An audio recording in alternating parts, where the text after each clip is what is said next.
Let's be honest, most of the world didn't see it coming. They were busy watching China, obsessing over Russia, preoccupied with internal polarization in the West.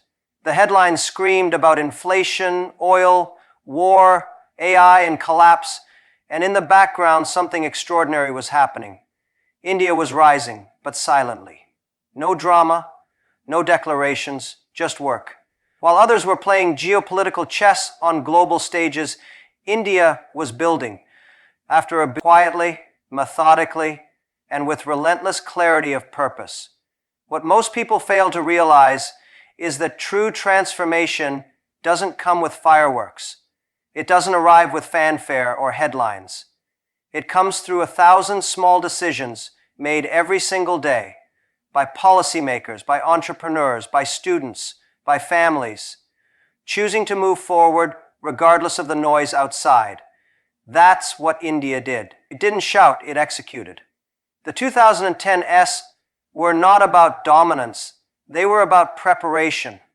While the West was cycling through crisis after crisis, from financial meltdowns to populist waves, India was investing, not just in roads and railways, but in infrastructure of the mind, digital identity, universal financial access, logistics corridors, a tech-savvy population, and a governance model that's rapidly evolving. The West was outsourcing jobs to India. India was internalizing that knowledge, learning, growing, refining. The student became the engineer became the innovator. And now the innovator is building a new system, one not dependent on legacy power centers. You see, transformation has a rhythm. First you're ignored, then ridiculed, then feared, and then suddenly you're respected. That's the psychological trajectory of India's rise. The West in particular has always had a subtle arrogance when looking at the East. It romanticized India's spirituality but dismissed its intellect. It loved India's culture but doubted its capacity. That mental model is now obsolete. The new India is not seeking validation, it's rewriting the equation entirely.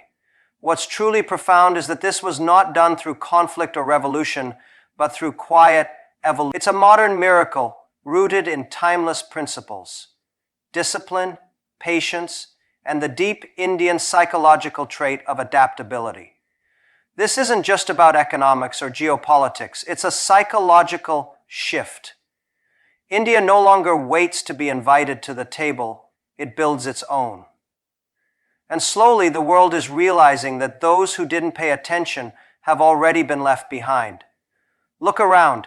Every global summit now makes space for India. Every tech giant wants a footprint in India. Every geopolitical alliance has recalibrated to include India as a necessary voice, not a token presence.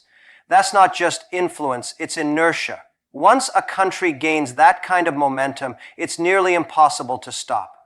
And this rise wasn't accidental. It was born out of necessity. It was born out of being underestimated for too long.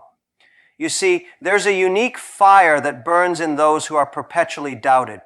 That fire doesn't scream, it builds. And now it's clear, India was never the underdog. It was simply the one walking the longer road. This is also a profound lesson in how power actually shifts. Not with sudden explosions, but with consistent effort that compounds quietly. India didn't storm the world stage. It earned its place by doing what others refused to do. The hard, boring, necessary work. That's the psychological lesson here. True greatness doesn't need attention. It needs intention. And India had it all along. Now, the world is scrambling to catch up. Governments are revising their Indo-Pacific strategies. Corporations are shifting supply chains. Investors are redirecting capital. Analysts are writing reports titled, India, the next superpower. But it's already happened. The world just woke up too late. The takeover isn't coming. It's done. And maybe the real reason they missed it was because India didn't fit the Western narrative of what power looks like. It wasn't loud. It wasn't aggressive. It wasn't brash. It was composed, committed, and conscious. The world was looking for a tiger. They didn't see the elephant. that had already moved. So here's the question to reflect on. If a nation can change the course of the 21st century simply by staying consistent while the world is chaotic, what does that say about the power of stillness, focus, and long-term thinking in your own life? Because sometimes the most powerful revolution is the one that doesn't make noise, until it becomes impossible to ignore. Let's talk about the real engine behind India's takeover. Not military strength, not diplomacy, not even sheer population. It's technology. But more importantly, it's how India has internalized the psychology of innovation. It's no longer about being the world's tech support or coding factory. That era is over. What's happening now is far more profound. India isn't just participating in the global tech race, it's redesigning the track entirely. For years, India played the role others assigned to it. The back echelon of the West, the place you sent your call centers, your data cleaning, your outsourced code. It was functional, it was useful, but it was never respected. And here's the shift. India used that time not to complain, but to learn. While others were trying to dominate markets, India was mastering systems. It quietly became one of the most technically literate populations in the world, not because it had to, but because it knew one day it would lead. This shift is psychological. In the West, innovation is often fueled by disruption, ego, and rebellion. In India, it's fueled by necessity, and necessity breeds a different kind of brilliance, one that's lean, frugal, and deeply practical. That's why India now leads in sectors the world didn't think it could: digital finance, AI governance, space tech, and cybersecurity. This is not the innovation of luxury, it's the innovation of survival. And because of that, it scales, it sticks, it transforms. Take digital public infrastructure. The West is still trying to unify its financial systems. India already has.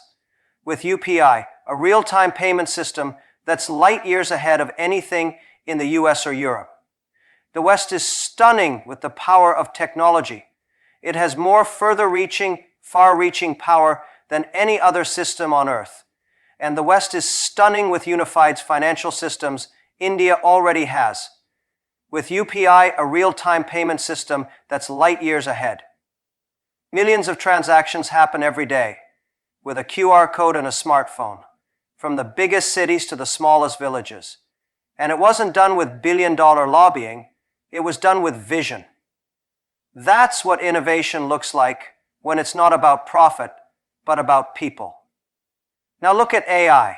While the West debates ethics and China chases control, India is approaching AI from a different angle. The idea isn't to replace the human mind, but to extend it. That philosophical difference will define the future. India is producing AI tools for agriculture, education, language translation, and rural healthcare. Not to show off, but to solve. And this is critical. When you innovate to solve real pain points, the world follows. ISRO is another example. When India reached the moon's South Pole for a fraction of NASA's budget, the world applauded the achievement. But they missed the deeper story. It wasn't about reaching the moon. It was about reaching belief. Belief that a nation once mocked for poverty can now become a pioneer in space. That kind of leap requires more than science. It requires self-respect. And now India has it in abundance. But this is not just about individual accomplishments, it's about a system where young engineers are now building global startups from Tier 2 and Tier 3 cities. A system where coding is not a privilege but a baseline skill. A system where the default mindset is not can we do it, but how can we make it scalable, affordable, and indigenous. That's a different psychological operating system altogether, and it's what the rest of the world is only now beginning to understand. What's fascinating is that the West still views India through an outdated lens. A place of culture and chaos, of tradition and technology and conflict. But in reality, India has merged the two. That's its superpower. The sacred and the scientific don't compete here, they cooperate. An engineer can meditate in the morning and work on quantum algorithms by noon. This isn't a contradiction, it's coherence. And coherence is where true innovation thrives. The future won't belong to the country with the biggest labs or the flashiest tech expos. It will belong to the country that solves the most human problems using the most intelligent tools and does so inclusively. That's India's edge. It's not just building a digital economy, it's building a digital civilization. One that's rooted in values but wired for velocity. And here's the truth the world is slowly waking up to. India is no longer trying to catch up. It's creating its own curve, its own rhythm, its own rules. And those who still view India as a technical assistant are now realizing they're following a leader they once overlooked. So the question is, in a world that celebrates disruption, are we paying attention to the countries that build with discipline? Because sometimes the most radical thing isn't breaking the system, it's building a better one, quietly, ethically, and with the intention to uplift, not just impress. That's the kind of innovation that endures. That's the kind India is leading. Let's move from code to command, from the digital frontier to the hard edge of sovereignty, defense. Because for any nation to rise, truly rise, it must not only build and innovate, it must also defend what it builds.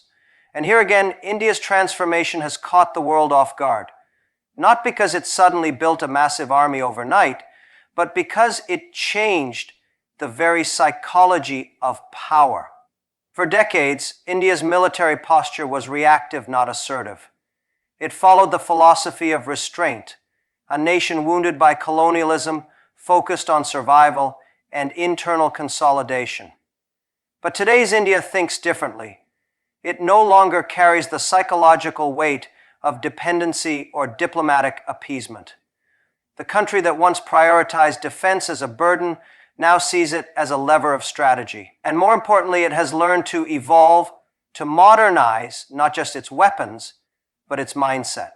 The first thing the world didn't expect was how quickly India would become self-reliant in critical defense technologies. It's easy to underestimate a country that imports weapons. But India, with strategic partnerships and a relentless push for indigenization, has flipped that narrative, where indigenization has ramped up. We now see DRDO, HAL, and private defense firms rolling out systems that rival Western capabilities. From drones and missiles to fifth-generation fighter jet projects and naval dominance. The country is no longer just a buyer in the defense market, it's becoming a supplier. And not just to smaller nations, but to those who once considered themselves superior. This change wasn't triggered by ambition alone. It was shaped by necessity. When you have two nuclear-armed neighbors at your borders, both with histories of conflict and territorial ambition, complacency is a luxury you can't afford. India had to adapt, and it did. After every skirmish, it didn't just respond militarily, it evolved structurally. The armed forces learned, recalibrated, and prepared. Not for media headlines, for deterrence. And here's what's different now. India's defense strength is no longer measured by the number of tanks or fighter jets alone. It's measured by intelligence capabilities, cyber readiness, space-based surveillance, and strategic alliances. In an age where warfare is hybrid, part digital, part conventional, India is not preparing for yesterday's wars. It's preparing for the next conflict before it arrives. And that's the mark of a mature power. More importantly, India's military transformation is deeply tied to its geopolitical maturity. It doesn't behave like a junior partner in global defense dialogues. It's assertive but not aggressive, firm but not reckless. When border tensions arise, India responds decisively, but it doesn't shout. That calm, composed posture, that is real strength. Because in today's world, muscle without maturity is a liability. India understands that the ultimate form of defense is credibility, not just capability.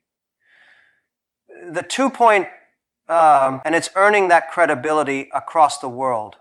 You see it in the Indo-Pacific strategy. You see it in joint naval exercises with the US, Japan, France, Australia. You see it in defense exports to Southeast Asia, Africa, and Latin America. The world now includes India in every major conversation about global security, not because of politics, but because it has become too capable to ignore. In many ways, India is reshaping the entire framework of what a military superpower looks like. It's not about dominating the world, but about defending your people and principles with precision. Even philosophically, India views power differently. It doesn't equate strength with superiority. That's a very Western imperial mindset. The idea that to be strong, you must be feared. India doesn't want to be feared, it wants to be respected. There's a big difference. Fear is short-term. Respect lasts. And you earn respect when your power is not just physical, but psychological. When your strategy is not just about war, but about wisdom. What India has achieved and continues to build is a silent doctrine. One where preparedness replaces provocation, where restraint isn't weakness, but control. That's a different level of military maturity, because a country that knows it can win doesn't need to constantly prove it. And the result? The global balance is shifting. The traditional triangle of military powers, the US, China, Russia, is now a square, and the fourth corner is India. Not because it demanded a seat, but because its presence is undeniable. So here's what I want to leave you with.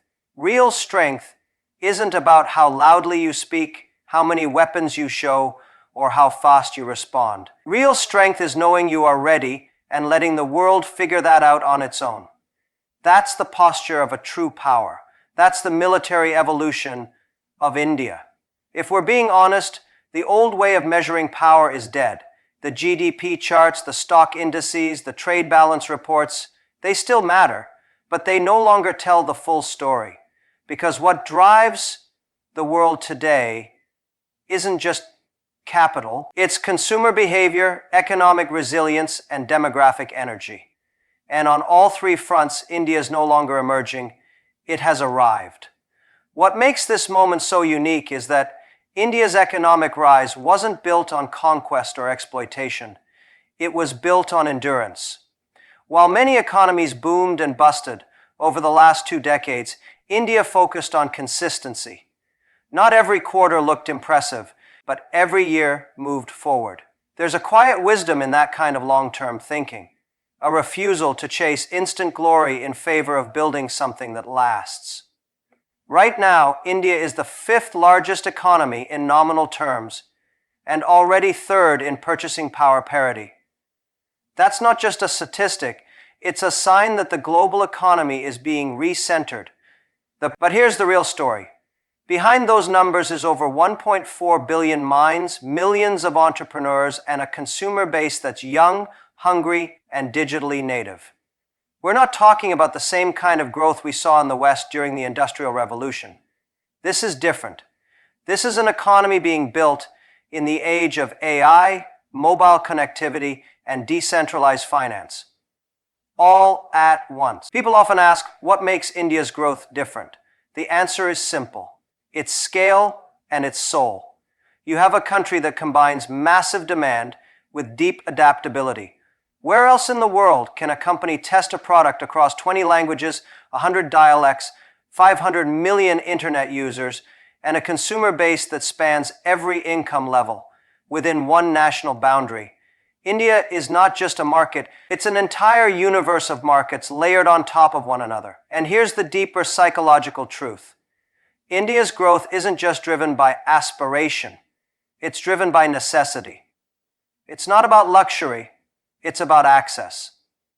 When you give a farmer access to digital credit, or a small shopkeeper the ability to sell nationally using UPI and on DC, you're not just improving commerce, You're liberating potential. That's why India's economic engine is so powerful. It doesn't run on imported fuel. It runs on domestic drive.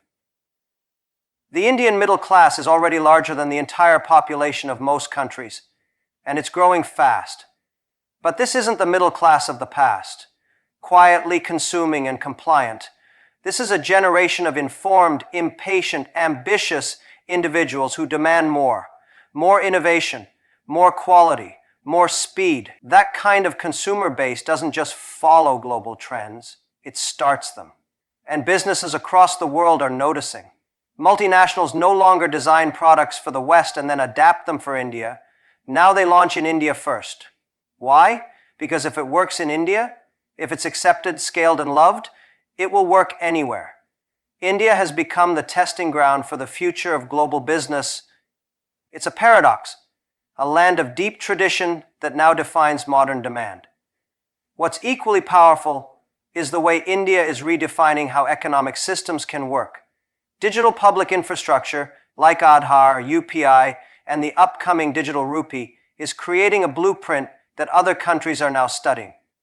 Think about that.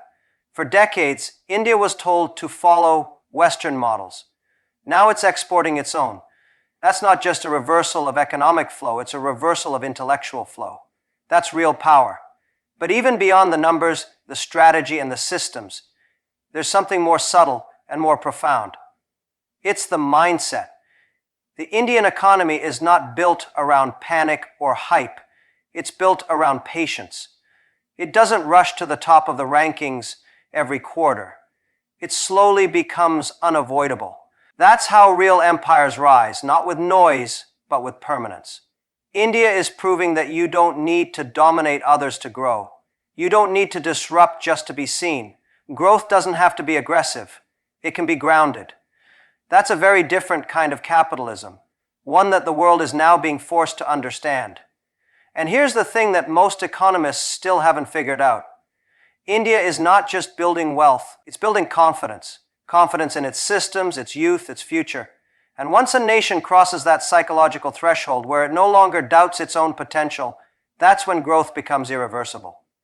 So let me leave you with this. In a world obsessed with speed, India is playing the long game. It's not sprinting toward a finish line someone else drew. It's building its own path, stone by stone, city by city, generation by generation. And by the time the world looks up to measure it, they'll realize it's already miles ahead. Because true economic power isn't loud. It's lasting. There's a dimension of power that often gets ignored in conversations about global dominance. Something harder to quantify, but far more enduring. It's not about missiles or markets. It's about meaning. And in this, India has an edge few can replicate: cultural gravity. The kind of soft power that doesn't just influence policies, but penetrates hearts and reshapes identity. For decades, people thought of influence in purely transactional terms: economic aid, military alliances, technological partnerships. But real influence is emotional. It's psychological. It's when people across the world begin to adopt your values, consume your stories, follow your rituals, and internalize your worldview. That's what's quietly happening with India. Not because it forced itself into the narrative, but because it never left the global subconscious to begin with. Look around. Whether it's yoga in California, Ayurveda in Berlin, Bollywood in Lagos, or Diwali being celebrated at Times Square, India's culture has traveled, and not like a trend, like a truth that finds resonance in unexpected places. There's a reason for this. In a hyper-commodity, hyper-digitized world where people feel disconnected from something deeper, Indian culture offers something timeless. It offers connection, not just to others, but to self. This is important because the 21st century isn't just a contest of economies. It's a contest of philosophies. The world is searching for balance. People are questioning the burnout culture of the West, the surveillance model of the East, and the endless race to consume. In that vacuum, India's civilizational wisdom is not just attractive, it's essential. It doesn't preach escape, it teaches integration. To live, grow, succeed, but without losing your center. What makes India's soft power so resilient is that it's not centralized. It's decentralized, spontaneous, and embedded in everyday life. You don't need a government campaign to experience Indian influence. You just need a smartphone, a Netflix account, a Spotify playlist. You'll find it in the colors, in the food, in the music, in the spiritual vocabulary that more and more people are adopting. Words like karma, dharma, guru, and namaste, which now sit comfortably in global consciousness. But here's what people often miss. This cultural influence isn't just about nostalgia or exoticism. It's about integration into modernity. India isn't exporting its past, it's exporting a fusion of past and future. You see this clearly in entertainment. Bollywood is not just singing and dancing anymore. It's producing thrillers, sci-fi, political drama, complex characters, multilingual narratives. And these aren't only made for Indians. They're being consumed globally. That's a soft power shift, because when your stories are watched, your values are absorbed. And the digital layer has only amplified this.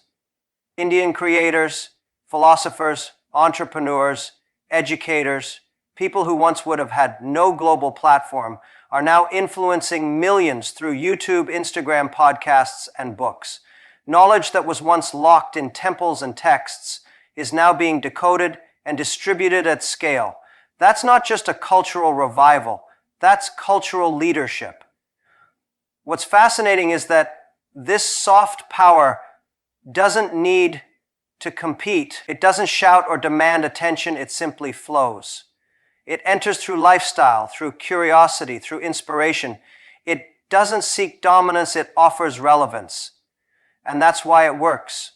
Because in a divided, anxious, overstimulated world, people don't want more control. They want meaning. They want calm. They want a deeper sense of who they are and why they exist. Indian culture gives them that not through dogma, but through dialogue, through a way of being that's ancient yet strikingly contemporary. Now imagine this, a country that's mastering artificial intelligence and spiritual intelligence at the same time. That's building satellites while still chanting mantras. That's developing billion-dollar startups while preserving thousand-year-old traditions. That's not confusion, that's coherence. It's the power of and instead of or. And in a world built on polarization, that synthesis is revolutionary. What this means for the future is profound. As other nations compete to sell faster tech, India is offering deeper tech, technologies of the mind, the body, and the spirit. As others weaponize media, India's stories humanize. And as others focus on influence through control, India influences through attraction. That is the highest form of soft power, not just to be seen, but to be sought. So here's what we need to understand. Cultural dominance isn't declared, it's felt. It's not about invading space, it's about inviting reflection. And in that realm, India is not just participating, it's leading. Because its influence doesn't shout from billboards, it whispers in the soul. And maybe that's the most powerful form of takeover, the kind you never notice until it's already transformed the way you think, live, and connect. Let that sink in. Because in a noisy world, silent influence is the one that stays. Power used to be defined by sides. You were either with the West or against it. You picked a block, wore the badge, followed the script. But India never quite fit that equation. It didn't play the Cold War game the way others did. It didn't buy into ideological obedience, and it didn't chase approval. Instead, it quietly built its own philosophy of foreign policy, one rooted in civilizational memory, strategic patience, and something the world is only now starting to appreciate: sovereign self-respect. You see, most countries in today's geopolitical landscape behave like satellites. They orbit around bigger powers, responding to gravity, reacting to pressure. But India? It's a center of gravity in itself. And that's confusing for many who are used to nations that can be pulled, pushed, or bought. India doesn't align with convenience. It aligns with principle. And that's a different kind of power. One that isn't loud, but lasts. What makes India especially unique right now is its ability to engage with everyone, yet be owned by no one. It signs defense deals with the US, buys oil from Russia, cooperates with Israel on tech, partners with France on climate, and leads in South-South diplomacy through BRICS and the Global South. That isn't inconsistency, that's clarity. India's foreign policy doesn't follow emotion, it follows interests. But more than that, it follows identity.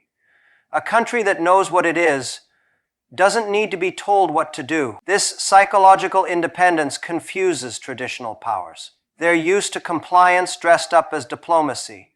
But India doesn't fit into their frameworks. It's too ancient to be lectured, too modern to be dismissed.